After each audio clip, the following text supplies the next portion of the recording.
अब जो तीसरे वक्ता हैं वो हैं याज्ञवल्क्य ऋषि जी। याज्ञवल्क्य ऋषि जी किसको सुना रहे हैं? भरद्वाज मुनि जी को सुना रहे हैं। भरद्वाज मुनि जी कहाँ निवास करते हैं? प्रयागराज में। बाबा तुलसीदास जी कहते हैं कि एक बार क्या होता है, भरद्वाज मुनि बसहि प्रयागा, तिन्हि राम पद अति अनुरागा, तापस सम दम दया निधानी, परमारथ पथ परम सुजाना, परमारथ पथ परम सुजाना। भरद्वाज मुनि जी हैं जो कि प्रयागराज में बसते हैं। कौन सा प्रयागराज? जहां से हम आए हैं। भरद्वाज मुनि जी प्रयागराज में हैं और प्रयागराज में आज के भी समय में कल्पवास होता है। कल्पवास कितने लोग जानते हैं? हाथ उठा के बताएंगे। कथा कितने लोग सुन रहे हैं? श्रोता कितने लोग हैं यहाँ पर? श्रोता 3 बताया था ना हमने, श्रोता सोता सरोता। श्रोता कितने लोग हैं?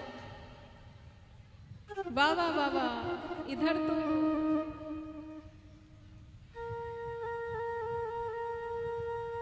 कल्पवास वो है जब कुंभ लगा था तो आप में से बहुत सारे लोग कुंभ गए होंगे। तो कुंभ में आपने देखा होगा कि वहां पर बड़े सारे श्रद्धालु लोग तंबू लगा लगा के 1 महीने रहते हैं। उसी को कहते हैं कल्पवास। और ये आज का नियम नहीं है, ये त्रेता युग से चला आ रहा है। तो जब भरद्वाज मुनि जी प्रयागराज में थे तब कल्पवास का समय था। और जैसे ही कल्पवास आता है, कब आता है कल्पवास? माघ मकर गत रवि जब होई, तीर्थपति आवे सब कोई, देवतनुज किन्नर नर श्रेणी, सादर माजहि सकल त्रिवेणी, सादर माजहि सकल त्रिवेणी। जब माघ के महीने में सूर्य मकर राशि में प्रवेश करता है तब जाकर लोग श्रद्धालु जाते हैं कल्पवास करने। और वहां पर सभी देव दनुज सब आते थे। एक बार क्या होता है कि भरद्वाज मुनि जी के आश्रम में कौन आते हैं? याज्ञवल्क्य ऋषि जी आते हैं। जैसे ही याज्ञवल्क्य ऋषि जी आते हैं, भरद्वाज मुनि जी बड़े सुंदर तरीके से उनको अपने पास बुलाते हैं, उनका आदर सत्कार करते हैं। देखिए, जब आपके घर में कोई गुरु आ जाए, संत महात्मा आ जाए, तो आप अपने आप को बहुत सौभाग्यशाली मानिए। बिना भगवान की कृपा के आपके घर में ना ही गुरु आ सकते हैं, ना ही संत महात्मा आ सकते हैं। जब भगवान की विशेष कृपा होती है वो तभी आपके घर आ सकते हैं। और जब वो आपके घर आए तो पूर्णतः उनका आदर सत्कार सेवा किया करिए। तो यहाँ पर भरद्वाज मुनि जी जैसे ही याज्ञवल्क्य ऋषि जी आते हैं, उनको बिठाते हैं, उनका आदर सत्कार करते हैं और बोलते हैं कि नाथ एक संसवर्ण मोरे, करगत वेद तत्व सब तोरे, कहत सुमोहि लागत भय लाजा, जो न कहूँ बड़ होइय काजा, जो न कहूँ बड़ होइय काजा। भरद्वाज मुनि जी कहते हैं कि हे स्वामी, आपसे हम कुछ प्रश्न करना चाहते हैं। अब यहां से राम कथा प्रारंभ हो रही है। और आपको बताएं कि जब राम कथा होती है तो 1 से 2 दिन हम शिव पुराण की कथा सुनते हैं। वही शिव पुराण, जब हम शिव पुराण की कथा करते हैं तो भगवान शंकर की कथाएं करते हैं, वही कथाएं हम राम कथा के 2 से 3 दिन करते हैं। तो अब आप लोग ये बताइएगा कि राम कथा में कितना आनंद है कि आप भगवान राम की भी कथा सुन रहे हैं और शिव पुराण की भी कथा सुन रहे हैं। इससे बड़ा आनंद और क्या हो सकता है। तो यहां पर भरद्वाज मुनि जी कहते हैं कि नाथ एक संशय है मन में, आपसे पूछूं कि नहीं पूछूं। पूछने में भय भी लग रहा है और संकोच भी लग रहा है। भय इसलिए लग रहा है कि कहीं आप ये ना सोचें कि मैं आपकी परीक्षा ले रहा हूं, और संकोच इस बात का लग रहा है कि कहीं आप ये ना सोचें कि इतने बुजुर्ग हो गए और उनको कुछ आता नहीं है। याज्ञवल्क्य ऋषि जी कहते हैं कि जो प्रश्न करना हो आप करिए। भरद्वाज मुनि जी कहते हैं कि नाथ मैं आपसे बस इतना पूछना चाहता हूं, वो क्या है। एक राम अवधेश कुमारा, तीन कर चरित विदित संसारा, तारी बिरहु दुख लहे हुआ पारा, भयउ रोष रन रावण मारा, भयउ रोष रन रावण मारा। अब यहाँ पर भरद्वाज मुनि जी ये प्रश्न कर रहे हैं कि स्वामी मैं आपसे ये प्रश्न करना चाहता हूं कि राम कौन है। देखिए, क्या भरद्वाज मुनि जी को ये नहीं पता है कि राम भगवान कौन है। भरद्वाज मुनि जी तो वो हैं कि जब भगवान राम वनवास के लिए जाते हैं तो भरद्वाज मुनि से मिलते हुए जाते हैं। तो क्या भरद्वाज मुनि जी को ये नहीं पता है कि भगवान राम कौन है। लेकिन ये यहाँ पर यही बताया जा रहा है कि भगवान राम की कथा ऐसी है कि हरि अनंत हरि कथा अनंता, कहाँ ही सुना ही बहुविध सब संता। भगवान राम की कथा तो ऐसी है कि जिस प्रकार से हरि अनंत है, जिसका कोई पार नहीं पा सकता, उसी प्रकार से भगवान की कथा भी अनंत है। हम आपको किसी और भाव से सुना रहे हैं, किसी दिन कोई और आएंगे वो आपको अलग भाव से सुनाएंगे। तो अलग अलग प्रकार से कथा हुई ना। हमारे मन में जो प्रभु का भाव है हम उस भाव से सुनाएंगे। तो इसीलिए भगवान की कथा में भिन्न भिन्न प्रकार के रस हैं। कभी भी कहा गया ना कि तृप्ति नहीं मिलती है प्रभु की कथा से। तो भरद्वाज मुनि जी यही कह रहे हैं कि भगवान राम कौन है। एक राम अवधेश कुमारा, तिनकर चरित विदित संसारा। एक राम तो राजा दशरथ जी के पुत्र हैं, जिन्हें पूरा संसार जानता है, जिनकी स्त्री खो जाने पर क्रोध में आकर रावण को मार दिए। एक तो वो राम है और दूसरे राम वो हैं प्रभ सोई राम की अपर को जहि जपत त्रिपुरारी। एक राम वो है जिनका नाम निरंतर भगवान शंकर लिया करते हैं। तो मैं जानना चाहता हूं कि परब्रह्म परमेश्वर जो अजन्मा है, अगोचर है, जो चराचर जगत के स्वामी राम है, वो कौन है।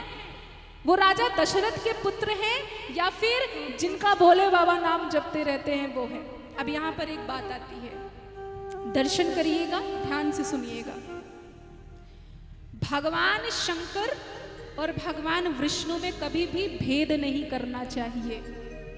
जो लोग ऐसा कहते हैं कि हम तो भगवान शंकर के ही भक्त हैं, उनके सिवा हम किसी को नहीं मानते हैं, तो हम आपको शिव पुराण की कथा यहाँ पर सुना रहे हैं कि भगवान शंकर ये बात कहते हैं कि जो भगवान विष्णु से प्रेम नहीं करता है वो मुझे कभी प्राप्त नहीं कर सकता।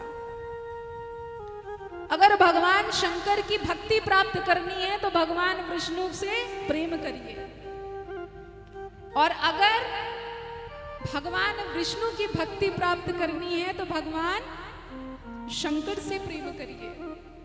ये दोनों आपके सम्मुख एक सिक्का रखा हुआ है। अब आपसे हम कहें इस सिक्के को आप अलग कर दीजिए, तो अलग करने के बाद इसका अस्तित्व क्या बचेगा। ये सिक्का बचेगा क्या अलग करने के बाद? नहीं, क्योंकि सिर्फ ये एक ही सिक्का है। लेकिन उसी प्रकार से ये भगवान शंकर हैं और ये भगवान राम हैं। आप अगर कितना भी प्रयास कर दें कि इनको हम अलग कर दें तो ये कभी संभव नहीं है। भगवान राम की भक्ति पाना चाहते हैं तो भगवान शंकर से प्रेम करिए, और भगवान शंकर की भक्ति प्राप्त करना चाहते हैं तो भगवान राम से प्रेम करिए। और राम नाम के तो रसिया है भोले बाबा। भोलेनाथ तो निरंतर 87 लाख वर्ष तक भगवान राम के नाम पर वो समाधि बना लेते हैं। तो यहां पर इसीलिए पूछा जा रहा है कि वो दशरथ जी के पुत्र हैं या फिर भगवान शंकर जिनका नाम लेते हैं वो है राम। हम राम के बारे में जानना चाहते हैं, बस यहां पर सिर्फ राम जी के बारे में पूछा जा रहा है। और कहते हैं जैसे मिटे मोर भ्रम भारी, कहाँ हूँ सुकथा नाथ विस्तारी, जाग बलिक बोले मुस्काई, तुम हाहि विदिते रघुपति प्रभुताई, चाहा हूँ सुने राम गुण गूढ़ा, किन्हा हूँ प्रस्थ माना हूँ अति मूढ़ा, किन्हा हूँ प्रश्न माना हूँ अति मूढ़ा। भरद्वाज मुनि जी कहते हैं कि जिस प्रकार से मेरी ये अज्ञानता दूर हो जाए नाथ, आप उस प्रकार से कथा कहिए। अब आप बताइए, हम यहाँ पर संस्कृत में कथा करने लगे तो क्या आपको समझ में आएगा? नहीं आएगा ना। तो कथा को ऐसे ही कहना चाहिए कि सुनने वाले को बिल्कुल समझ आ जाए। अब हम चाहे जो भी भाषा का प्रयोग करें, कथा को हमेशा ऐसा ही कहना चाहिए कि आपके हृदय में रघुनाथ जी बस जाए। तो वही कह रहे हैं कि जिस प्रकार से मेरा ये मोह रूपी भ्रम दूर हो जाए, उस प्रकार से आप मुझे कथा सुनाइए। तब यहाँ पर याज्ञवल्क्य ऋषि जी कहते हैं कि मैं तुम्हें वही कथा सुनाऊंगा जो भोले बाबा ने माता पार्वती को सुनाया था। देखिए, भोले बाबा माता पार्वती तो जगत के कल्याण के लिए भागवत कथा भी सुने, राम कथा भी सुने। भोले बाबा ने सुनाया, माता पार्वती ने सुना। भागवत कथा भी भोले बाबा ने सुनाया, माता पार्वती ने सुना। तो इस जगत के कल्याण के लिए भोले बाबा ने हमेशा हरि की कथा सुनाया है। और इस प्रसंग से समझ आना चाहिए कि भगवान शंकर को भगवान हरि कितने प्रिय हैं। शिव पुराण में बड़ा सुंदर सा प्रसंग आता है कि जो भगवान शंकर का बहुत बड़ा भक्त है और निरंतर भगवान की सेवा करता रहता है, तो भगवान उसे घर बंगला गाड़ी नहीं देते हैं, भगवान उसको हरि भक्ति प्रदान करते हैं। भगवान विष्णु, भगवान राम, भगवान कृष्ण की भक्ति प्रदान करते हैं। और इससे बड़ा इस दुनिया में कुछ भी नहीं हो सकता है। जीवन तभी आपका सफल है जब आपके हृदय में भक्ति है। और अगर जीवन में भक्ति नहीं है तो आप समझिए कि पुनरपि जन्मम पुनरपि मरणम पुनरपि जननी जठरे शयनम, बार बार जन्म मृत्यु करते ही रह जाएंगे और जीवन में कभी मोक्ष नहीं मिलने वाला। मोक्ष का मतलब कितने लोग समझते हैं? हाथ उठा के बताएंगे मोक्ष का मतलब क्या है।